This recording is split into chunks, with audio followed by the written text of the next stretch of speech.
Chicos, muy buenas tardes nuevamente.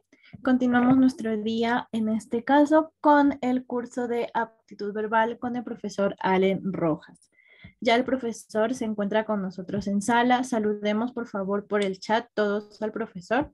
Profesor Allen, muy buenas tardes. Puede dar inicio a su clase.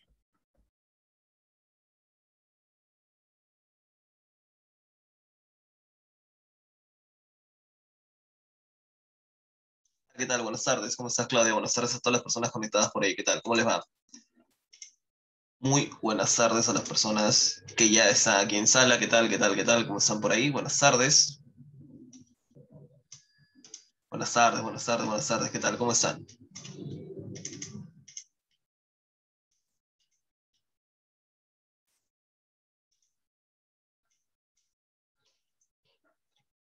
Muy bien. Vamos a empezar el día de hoy, ya trabajando aquí lo que vienen a ser los tipos de inferencia, ¿está bien?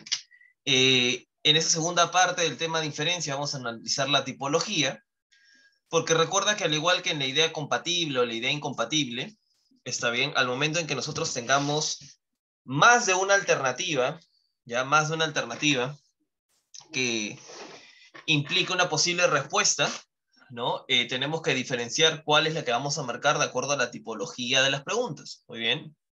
Entonces, cuando nosotros tengamos entre las preguntas de inferencia más de una alternativa que pueda ser nuestra respuesta, tenemos que aplicar y diferenciar cuáles son los tipos de inferencia para poder saber cuál es la más adecuada a marcar. ¿Ok? Muy bien. Entonces, la primera división se da por el número de premisas. ¿Está bien?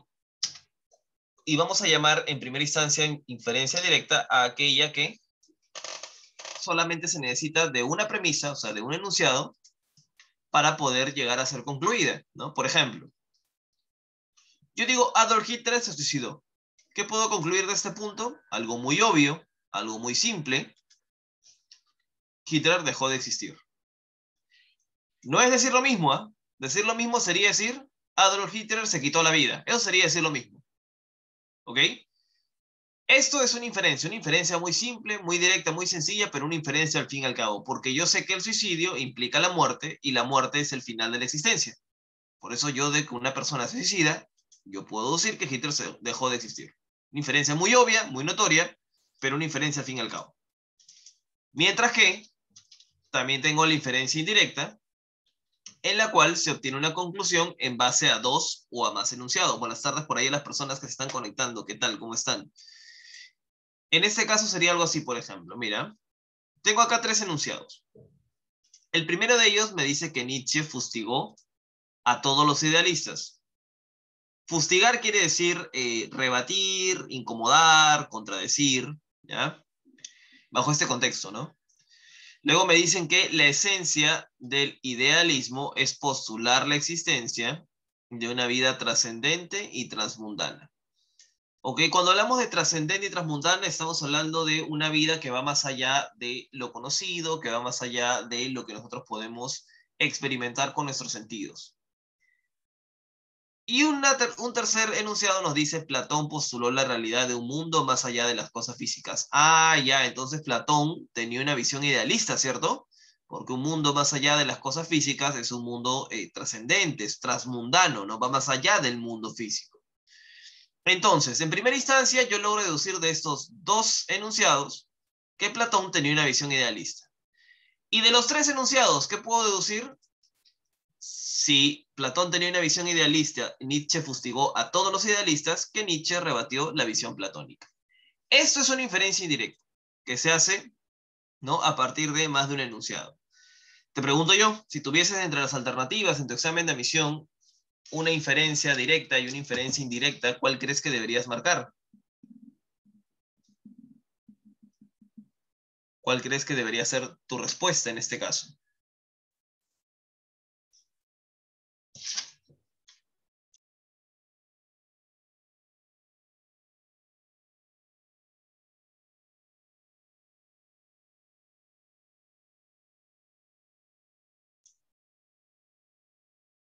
La respuesta tendría que ser la directa, ¿ya? Lo que te va a confundir generalmente, y eso es cuando no has determinado bien la teoría, es decir, ah, ya, pero si este se relaciona con más, seguro es el que debo marcar. Pero en realidad la lógica nos dice que debemos marcar la inferencia que se obtiene de manera más rápida. ¿Ok? Se le da relevancia a esta, ¿ya? A la inferencia directa. Cuando tengas entre tus alternativas en el examen de admisión dos tipos de inferencia, vas a marcar la inferencia que se hace en base a una menor cantidad de enunciados. ¿Ok? Por otro lado, aparte de lo que viene a ser el número de premisas, tenemos otra clasificación que se va a dar en base a el vínculo que existe, o sea, la relación que existe entre tus premisas y lo que vas a concluir, ¿ya? Observa aquí, por favor. Por un lado, tienes la inferencia deductiva. En el caso de la inferencia deductiva, ¿ya? Vas a obtener una conclusión sobre las bases estrictas de la lógica, ¿ok? Tus premisas van a garantizar plenamente que tu conclusión es correcta. Por ejemplo, mira aquí. Si se afirmara que todo arequipeño es peruano y Luis es arequipeño, ¿qué es lo que yo podría afirmar aquí? Todo arequipeño es peruano y Luis es arequipeño. ¿Qué puedo yo afirmar a partir de este punto, obviamente en base a una inferencia? ¿Qué puedo yo afirmar ahí?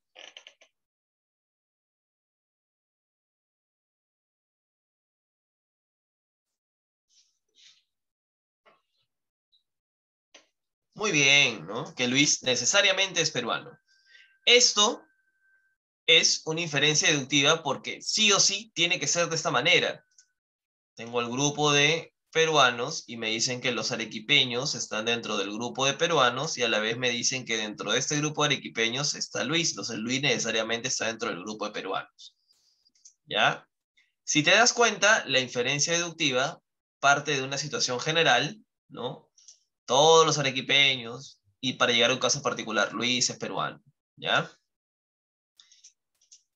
Ahora, por el otro lado está la inferencia inductiva. La inferencia inductiva no es algo concluyente, no es algo que tú puedas determinar que sí o sí tiene que ser de esa manera o de esa forma, sino más bien tus premisas van a hacer que tu conclusión sea una probabilidad, una posibilidad. Y hay dos maneras de plantear la inferencia inductiva. La primera es a través de la generalización. ¿Ok? Tengo ciertos casos particulares, en este caso el de 3 personas, Malva, Ibrahim y Masín, y en base a ellos tendría que plantear una conclusión general. A ver, de Masín me dicen que es árabe y es musulmán. De Ibrahim me dicen que es árabe y es musulmán. De Masín me dicen que es árabe y es musulmán. Ah, y entonces para una situación general, ¿yo qué podría concluir? Que todos los árabes son musulmanes. Pero esto es nada más algo probable, no es algo 100%, 100% correcto. Un ejemplo más mundano. Imagínate que tú llegas un día, ¿no? Primer día de las clases, vuelven las clases presenciales, ¿no? Llegas ahí a las clases presenciales, está bien, y te encuentras que hay una persona ahí sentada con su tablet, ¿no? Ha llegado antes que tú. Tú eres la segunda persona en llegar. Ok, te sientas, dices, bueno, está bien con su tablet, no hay problema, sacas sus cuadernos para avanzar, y luego ves que llegan 2, 3, 4, 5 personas más, y también tienen sus tablets. Y tú podrías deducir, ¿no? En base a sus casos particulares, ya en esta clase voy a necesitar una tablet, ¿cierto? Pero eso es algo probable, porque imagínate que estás en un salón de 20 personas, han llegado 7 con tablet, y el resto llega sin eso. El resto llega también con su cuaderno, su libro. Ya. Entonces tu conclusión no era la correcta. Simplemente te basaste en los casos particulares que había visto hasta el momento. Algo similar es aquí, ¿ya? Entonces, cuando tú veas en un texto que te dan varias situaciones particulares que tienen coincidencias, ¿está bien? Puedes plantear una generalización, pero como algo probable, como algo posible, no como algo que tenga que ser necesariamente cierto.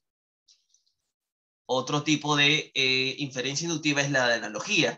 En el caso de la analogía, nuevamente parto de casos particulares, pero esta vez no llego a una conclusión general, sino también llego a una conclusión de otro caso particular. Mira, tengo acá los casos de Juan, Pedro y Pablo.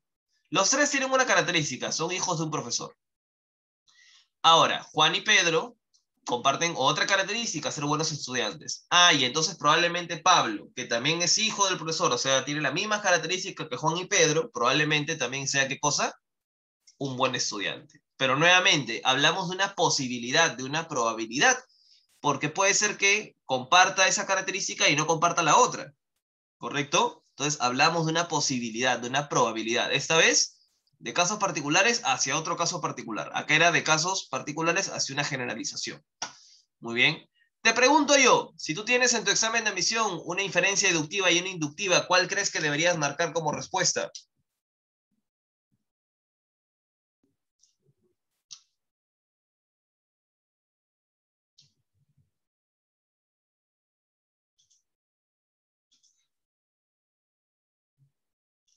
Muy bien, la deductiva, claro, porque es la que es plenamente garantizable como conclusión, ¿no? Eso es, ¿ya? Para que diferencies las posibles respuestas en el caso de la inferencia. Vamos a trabajar nuestro material, tenemos un texto de carácter filosófico, ya como el primero de ellos, ¿ok? Vamos a tratar de trabajar en un promedio de 10 a 12 minutos, ya sabes, por favor, que las claves se envían por aquí a través del interno. Sí, dime, te escucho. La inferencia directa tiene mayor jerarquía, claro, la inferencia directa tiene mayor jerarquía que la indirecta, así es. Muy bien, vamos con el texto uno por aquí, por favor. Es un texto de talante filosófico. Si necesitas consultar por ahí de repente con algún diccionario o utilizar el Google o preguntarme, hazlo, no hay problema. Estamos esta es etapa práctica, ¿no? Esto no es una evaluación semanal, no es un simulacro. Así que aquí sí es válido consultar con tu diccionario o apoyarte ahí por el internet para algún término en particular que desconozcas, ¿ya? Ya obviamente cuando estés en examen, que tiene que ser una emulación de lo que es el examen de admisión, no puedes hacerlo, ¿no? Pero aquí sí, ¿ya? Para que vayas practicando y aprendiendo nuevos conceptos. Muy bien, vamos ahí, texto uno, por favor.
2 minutos y vamos con las respuestas por aquí, ¿eh? Del primer texto. Vamos, por favor, enviando también las claves y ya las tenemos.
Muy bien, vamos con la respuesta por acá. A ver, dice, medularmente, el autor del texto desarrolla. El autor nos habla sobre lo que es la teología de la liberación, ¿ya? Eso en primera instancia, ¿ok? Habría que tenerlo claro. Nos habla de lo que es la teología de la liberación. Perdón, me estoy yendo por otro texto, perdón, me estoy adelantando. Este es el de Conte, ¿no? Ya. Eh, el autor en este caso nos habla de los estados que tienen que pasar para alcanzar el conocimiento humano, ¿no? Te habla primero del estado teológico, después te va a hablar del estado metafísico y después te va a hablar de el estado definitivo, que es el positivo, ¿no? El autor te habla de cómo va es la transición a través de esos estados. La respuesta sería la B, los 3 estados en el desarrollo del conocimiento según Comte. A lo largo del texto, la palabra estado, si nos hablan de una transición, estamos hablando de etapas, ¿ya? La palabra estado en este caso connota etapas diferentes por las cuales va pasando el conocimiento. Resulta incompatible con el texto, afirmar que el monoteísmo es la superación de la metafísica. No es la superación. El monoteísmo aparece dentro de la etapa del estado teológico y el autor nos da a entender que el estado metafísico supera al teológico. Por lo tanto, el monoteísmo no puede superar a el estado de la metafísica. Me dicen C, entre signo de interrogación, voy a asumir que se refieren a por qué la B no era la C, ¿no? Porque esto ya es un momento. La crítica radical por parte de Comte del pensamiento teológico. Lo que pasa es que en primera instancia, para hablar de que este es nuestro texto, nuestro tema, tendría que haberse concentrado a través de todo el contenido en hablar del estado teológico, y solamente es uno de los 3 estados que menciona. Eso en primera instancia. Y en segunda, ¿qué parte del texto te haría ver que esto es radical, no? ¿Qué parte del texto te haría entender que es una crítica radical, no? Simplemente está diciendo que es un primer estado y que luego ya la mente busca situaciones más complejas, ¿ya? Tener cuidado ahí. Se desprende. Cuando te digan se desprende, quiere decir se deduce, se colige, se infiere. ¿Ok? No es se desprende incompatibilidad, por si acaso, como algunos han interpretado, me parece, por aquí. Se desprende quiere decir se deduce, se colige. Se desprende que Comte se oponía, o sea, Comte estaba en contra de considerar a la ciencia como un saber de qué tipo. Se oponía a considerar la ciencia como un saber de la realidad profunda. Porque el autor te dice, no busca causa ni principio de las esencias, que viene a ser justamente la profundidad, profundizar porque son inaccesibles. ¿Ya? Simplemente la ciencia abandona las esencias y se restringe a estudiar los fenómenos, la fenomenología. Entonces, un saber de la realidad profunda, no. ¿Ok? Es algo a lo que se opondría a considerarlo de esa manera el autor. Si alguien hablara de la fuerza mística de los cerros y los ríos, sería considerado por Conte como fetichista, ¿ya? Porque Conte dice que justamente es el fetichista el cual les da atribuciones personificables, poderes místicos, mágicos a los objetos, ¿no? Ahí está. Vamos con el texto 2, por favor, por aquí. Vamos con el texto 2, por favor, por acá.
2 minutos más y vamos con la respuesta de ese texto 2.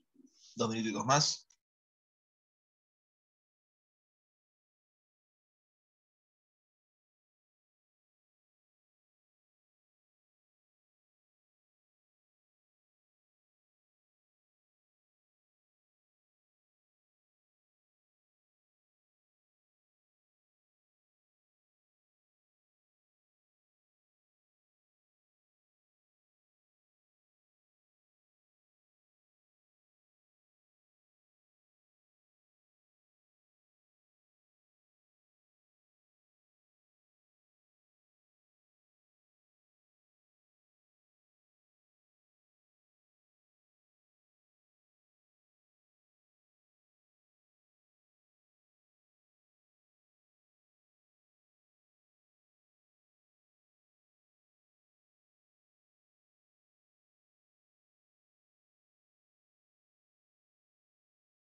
Muy bien, vamos por aquí con las respuestas. A ver, ¿qué sostiene la idea principal? Primero, la idea principal tiene que hablarte del tema central, ¿cierto? El tema central es la teología de la liberación.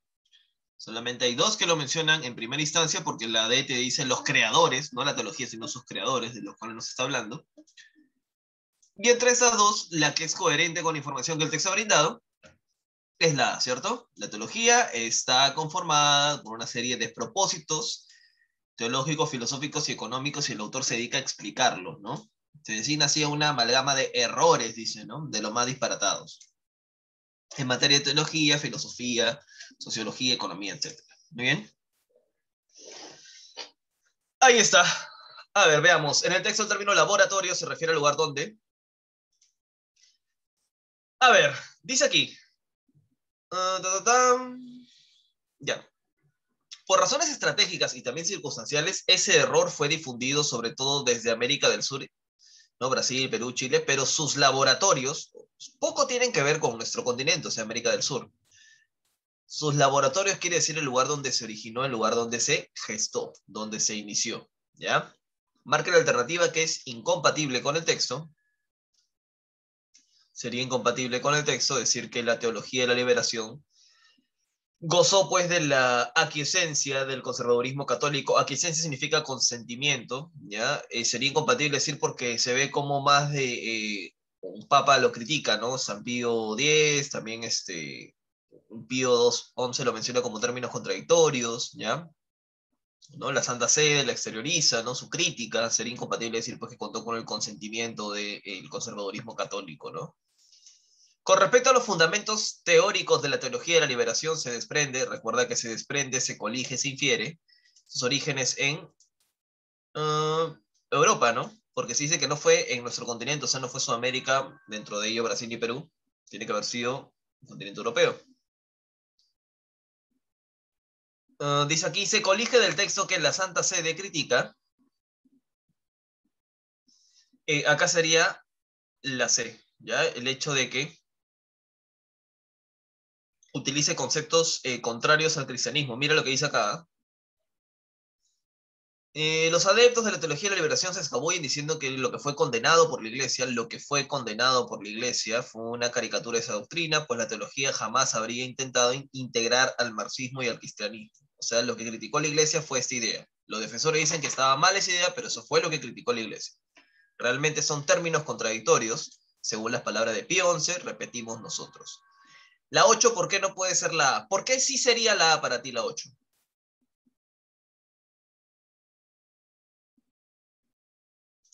Ahí se ha activado el microfonito. ¿Por qué sí sería para ti la A la 8?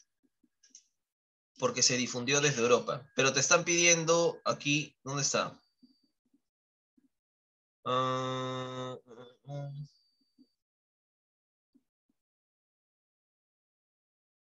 Porque se difundió de Europa. La teología empezó a difundirse desde América del Sur al resto de países. No, ojo. A ver. Una cosa es que se difunda desde aquí, ¿ya? Se difundió desde aquí, desde América del Sur. Dice, ese error fue difundido sobre todo desde América del Sur, ¿ya? Y otra cosa es el origen, ¿ok? Una cosa es el lugar donde se origina y otra cosa es desde donde se difunde, ¿eh?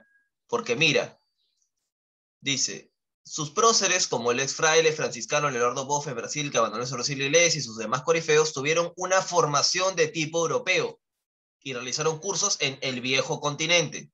Sus mentores son especialmente progresistas alemanes y franceses. El origen, la gestación, se dio en Europa. Luego estas personas, ¿no? Sudamericanos ellos, como Leonardo Boff y Gustavo Gutiérrez, trajeron esas ideas y a partir de acá es donde se difundió. ¿Se entiende?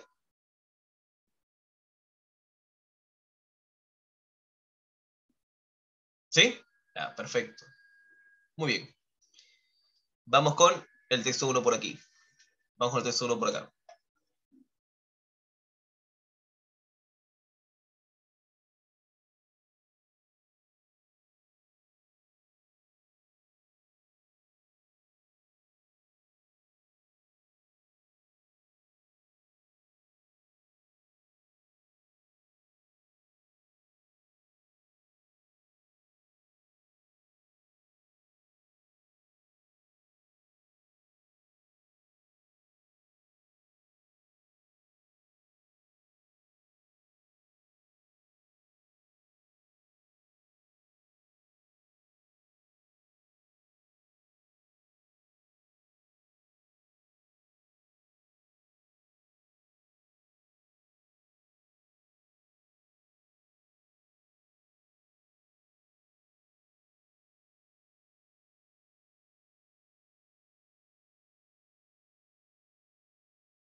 Un minuto y vamos con las respuestas aquí de ese texto. Un minuto más. No está muy complicado, ¿ah? Vamos a darle, por favor, envíen sus respuestas.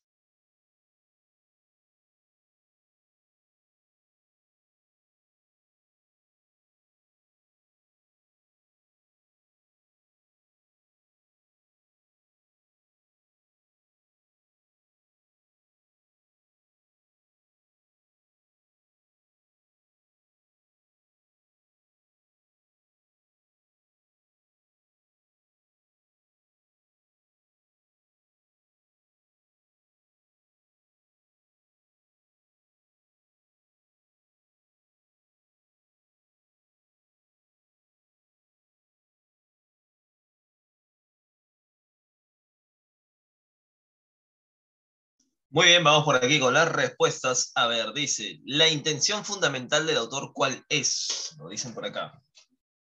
En este caso, ¿ya? En este caso, el autor no nos da a conocer qué es el colesterol y destaca sobre todo lo importante que es para la realización de algunas funciones de nuestro organismo, ¿ya? La respuesta acá sería la D. Dar a conocer qué es el colesterol y su importancia para nuestro cuerpo, ¿no? En el texto, el antónimo contextual, antónimo, no se olviden de leer lo que les están pidiendo. Hay gente que no lee de frente, ya, imprescindible, trascendente. No, el colesterol es imprescindible para la vida por sus numerosas funciones. Quiere decir que es absolutamente necesario. Lo contrario sería decir que es innecesario. Ya, hay que leer, por favor. ¿Ah? Puede inferirse del texto que el colesterol HDL. En el texto nos dicen que está el colesterol HDL, que es el que ayuda a sintetizar el colesterol malo, el cual se llama LDL, y este colesterol malo obstruye nuestras paredes de las arterias, ¿no? Entonces podemos inferir pues que el colesterol HDL, al liberar las paredes de las arterias, ayuda a equilibrar la presión sanguínea, por ejemplo en el caso del enfermo de arteriosclerosis, ¿cierto? Que es el afectado por el LDL. La respuesta acá sería la ayuda a equilibrar la presión sanguínea de un enfermo de arterioesclerosis, ¿ya? Ahí está. Es incompatible con respecto al colesterol sostener que aquí hay una incompatible tergiversación, ¿cierto? Decir que es dañino, pues siempre produce arteriosclerosis en los humanos. No, el colesterol bueno no produce arteriosclerosis. Es el colesterol malo el que ocasiona esto, ¿ya? Si el colesterol LDL, o sea, el colesterol malo, ya no se incrementara en nuestro cuerpo a través de la alimentación, entonces el colesterol malo se incrementa por el hecho de que consumimos grasas saturadas, ¿no? Ahora, si no se incrementase, habría menos casos de personas con arteriosclerosis, ¿cierto? Muy probablemente. No podemos decir que no había ninguno, pero muy probablemente, ¿ya? Es una inferencia inductiva. Muy bien, vamos con el texto 2, por favor. Vamos con el texto 2 por acá. Ya, preguntas de la 6 hasta la 10 por aquí, ¿ya? Vamos ahí.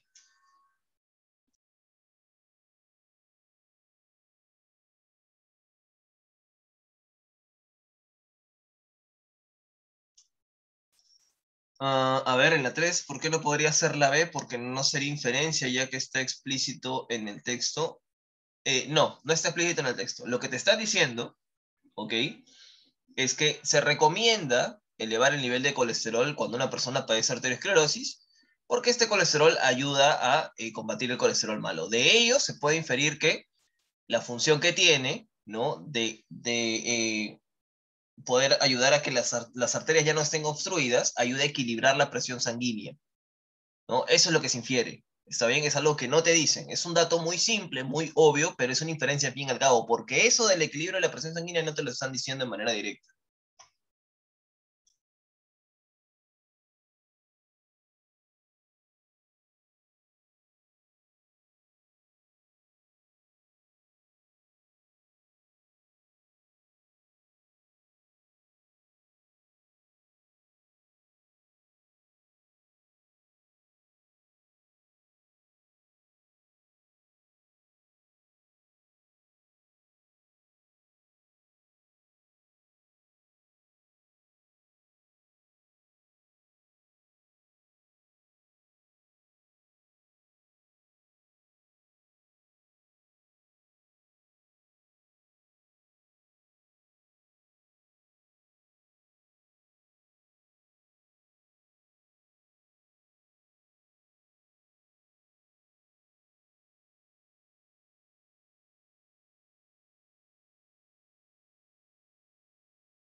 Muy bien, vamos por aquí con las respuestas. Dice acá, ¿cuál de los enunciados constituye la idea principal del texto? A ver, el texto nos habla acerca de el procedimiento del dato escondido o la técnica del dato escondido, ¿verdad?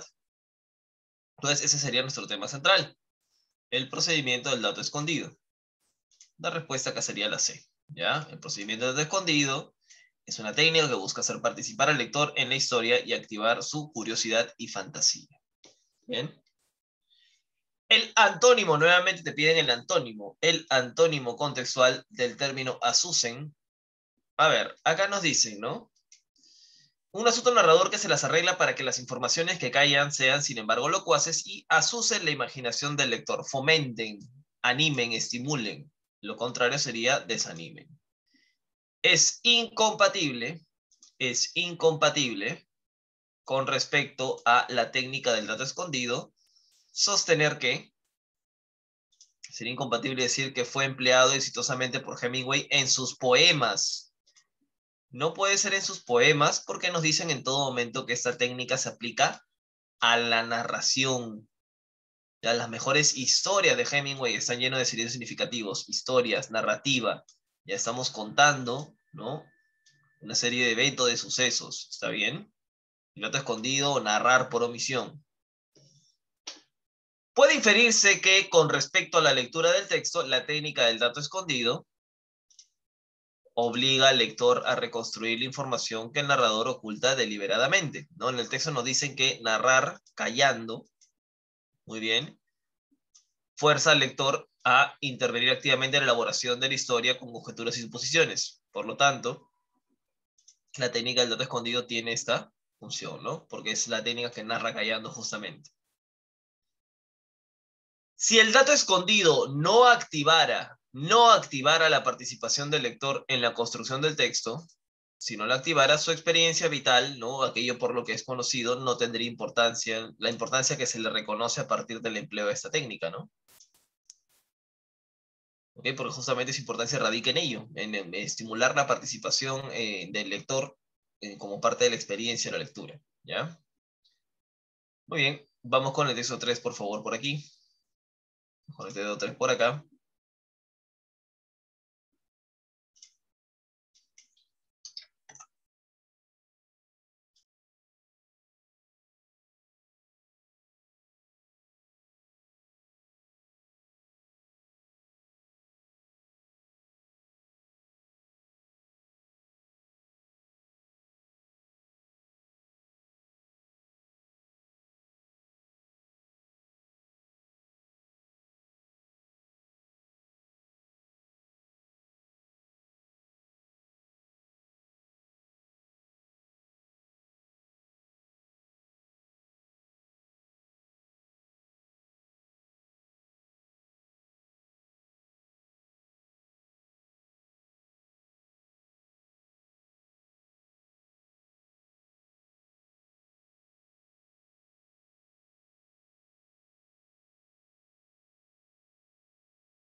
Muy bien, vamos por aquí con ese texto. A ver, dice, en el texto la palabra reporta se puede reemplazar por...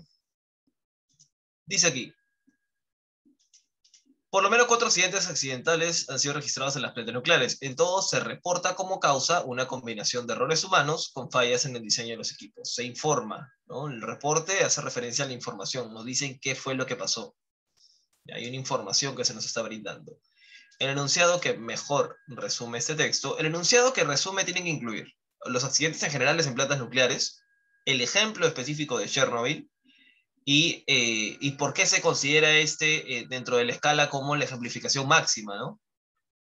La A. Entre los accidentes en plantas nucleares, el de Chernobyl fue el más catastrófico en vidas y por la cantidad de radiación liberada, ¿ya?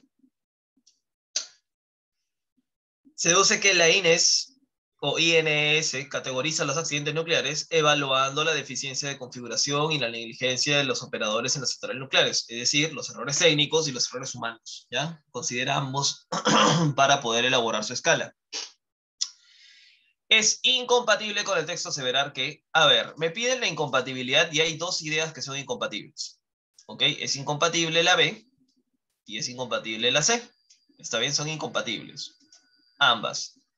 Ahora, mientras que en la D tenemos una tergiversación de la información, ordenó que las barras de moderación se mantuvieran incólumes sin daño alguno. No se ordenó que se mantuvieran o no sin daño alguno. Lo que se ordenó fue bajarlas de inmediato las barras de moderación. ¿Ok? Pero cumplir el mandato exigió liberarlas. Pero no se dijo háganles o no háganles daño. ¿Ok? Simplemente se les ordenó bajarlas. ¿Ya? Hay una tergiversación de la información. La D es incompatible. Pero la B es incompatible, negada. Mantuvo activo el sistema de emergencia refrigerante del núcleo cuando en el texto nos dicen claramente que el día del accidente, ¿ok? Se realizó un experimento de régimen de baja potencia que exigía desconectar el sistema de regulación de la potencia, el sistema de emergencia refrigerante del núcleo y otros sistemas de protección. Por lo tanto, la que es incompatible negada se queda como la respuesta correcta.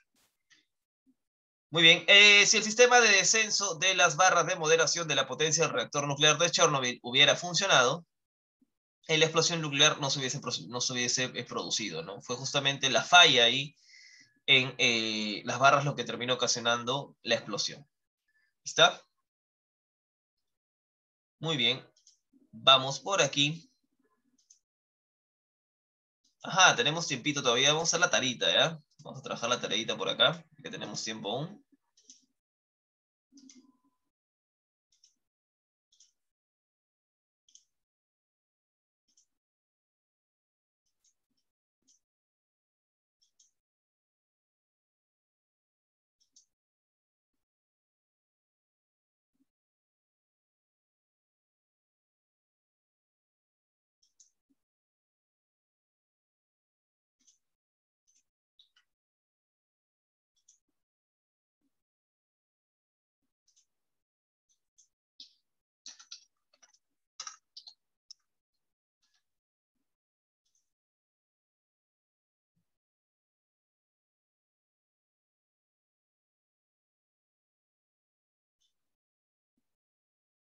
Un segundo, por favor, que está cargando ahí el material, ¿ya? Pero si ya lo tienes ahí para que lo puedas abrir el material de tarea, genial. Anda, por favor, usándolo, ¿ya?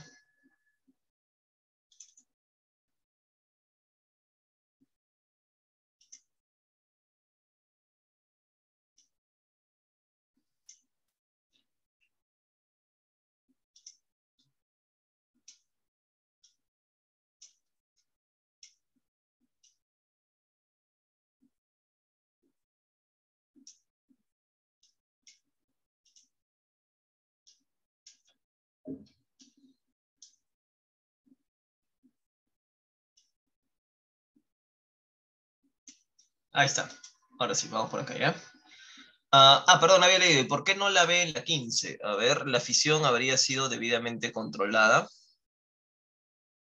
No, ojo, acá nos plantean el tema de las barras solamente como el detonante de la explosión. En primera instancia, como consecuencia directa, ya, si del descontrol de estas barras viene la explosión, si no se descontrolan, no explosiona. Como consecuencia directa, en primera instancia, por ello sería la respuesta. Pero en segunda es porque hay otros factores también. Ya hay otros factores que determinasen el hecho de que la fisión se pueda o no controlar más allá de las barras, ¿ya? Muy bien, volvemos por aquí, por favor. Vamos con nuestro textito.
Muy bien, vamos con la respuesta por aquí.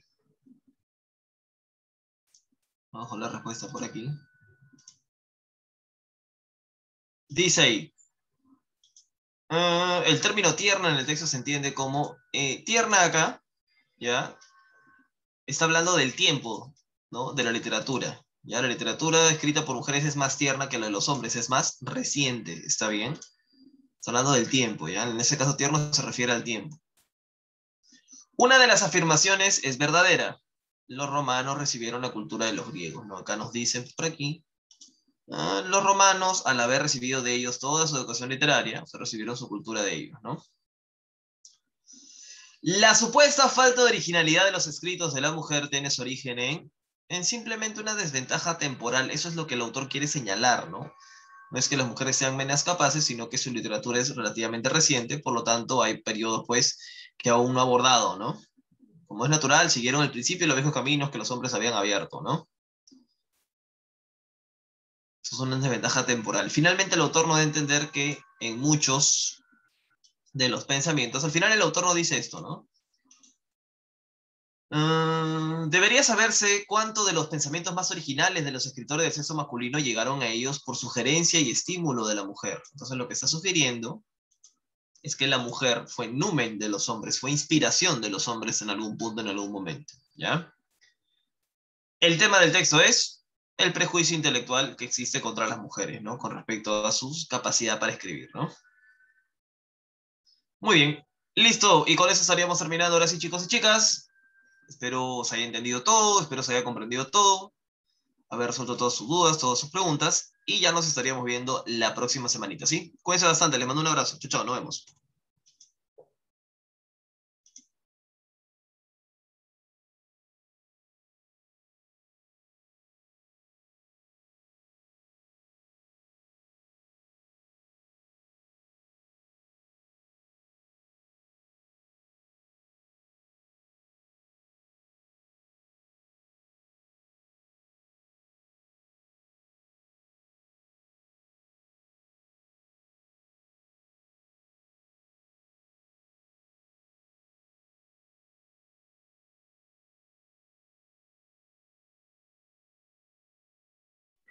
Chicos, no olviden que la siguiente clase es a las 2:40. Por favor, sean puntuales. Nos vemos a las 2:40. Disfruten su almuerzo.